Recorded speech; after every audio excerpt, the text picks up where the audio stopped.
Hello, folks. It's Victor Cuevas. Financial education is the key to your financial prosperity. This website is dedicated to teaching you strategies and principles, money mastery principles, and other principles that are going to allow you to get out of debt as quickly as possible, all of your debt, and create your own family bank. And that's going to allow you to stay out of debt to anybody else again for the rest of your life and create tax-free income for your future. And so, to that end, I want to introduce Robert Kiyosaki to you. I've included a short clip, video clip, to the back of this video where you will hear Robert Kiyosaki in his own words explain to you his foundational principles to wealth. And then not that you're going to become a multimillionaire, you can, but I'm talking about financial prosperity, and it's so important that you listen to what he has to say. And during the video, you'll hear him talk about assets, what are assets and what are not assets. And it's important for you to hear that because your family bank that with my help you can create is an asset that produces income for you, income that you can leverage into other investment opportunities. And so by getting out of debt and creating your own family bank, all kinds of options open up for your life to create prosperity, not only for you now, but for generations to come. So listen to the video.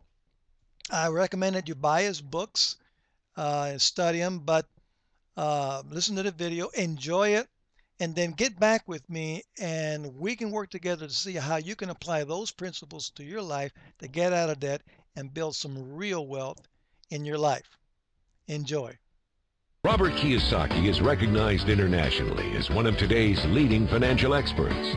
The author of the best-selling Rich Dad, Poor Dad, his books have been translated into 51 languages in 109 countries and sold more than 28 million copies worldwide.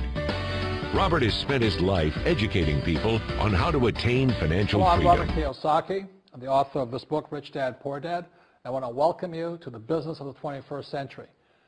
For those of you who may not be familiar with this book, it was published in 1997, it was a self-published book, and it went all around the world, and in 2000 it made the New York Times bestseller list. It was the only self-published book that made it. And at the same time, a woman named Oprah Winfrey called, and I went on her show to talk about Rich Dad, Poor Dad, and voila, suddenly I was a famous individual.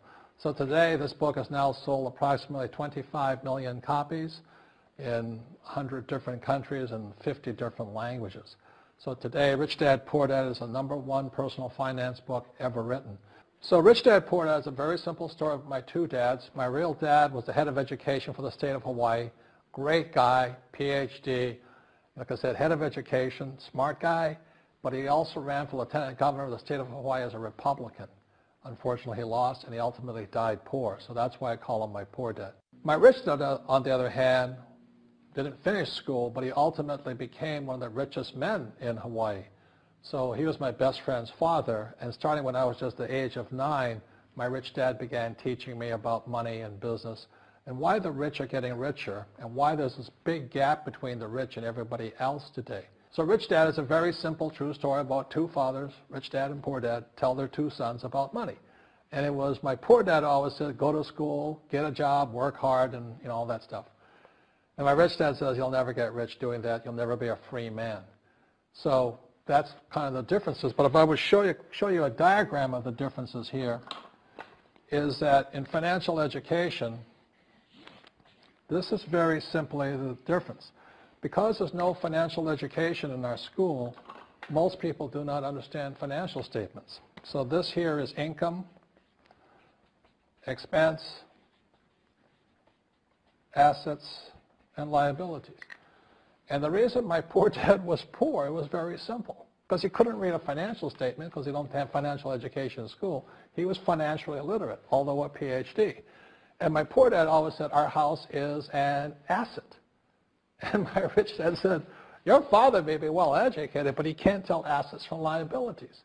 So very simply, my rich dad said to me, assets, whether you work or not, put money in your pocket. So when a banker looks at your financial statement, the banker looks at this and says, oh, you have assets and you're putting money in your pocket.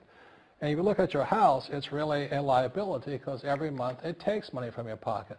Now I can hear people say, well, it's, you know, I don't have any debt on it, but still every month you have insurance, you have upkeep and expenses to it. So very simply, the reason I'm a rich man today was I knew the difference between assets and liabilities. And I get richer and richer because every year I add more assets to my balance sheet here. And so that's one of the biggest differences. And as my rich dad often said to me, he says, son, my banker has never asked me for my report card. My banker wants to see my financial statement because it's your financial statement that shows how high your financial IQ is. How smart are you with money? If you're very smart with money, the banker will give you as much money as you want because you know how to make money with money. If you're not very smart about money, all the banker will give you is a credit card and a home loan. So those are some of the differences between my rich dad and my poor dad. And if you stay tuned, you'll find out how you too can create assets instead of liabilities. Because if you're going to survive in the 21st century, you need more assets than liabilities. The next thing I want to cover with you is one of the most important lessons my rich dad gave me, and it was called the cash flow quadrant. And what my rich dad explained to me is that there's 4 people in business. One are E's, employees. S stands for small business, self-employed, or specialist. B stands for big business, and I stands for investor. And the thing of note here is that most people who go to school are programmed for the E and the S side. For example, it was my poor dad who always said to me, son, go to school so you can get a nice, safe, secure job. And so my poor dad wanted me to be an employee.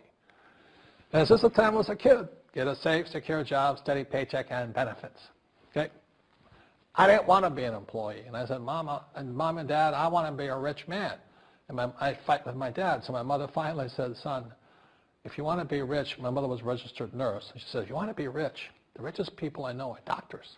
So my mom wanted me to come over here, be a specialist or a small business person. I said, there's only one problem with that, Mom. Doctors are really smart. And she says, you got a good point there. I'm not going to be a doctor. So I went to school. I have a Bachelor of Science degree. I can drive ships and I can fly planes. I flew for the Marine Corps. But I've never used any of that education because I wanted to become a business owner. So it was my rich dad who basically said to me, become a business owner and learn to be a professional investor.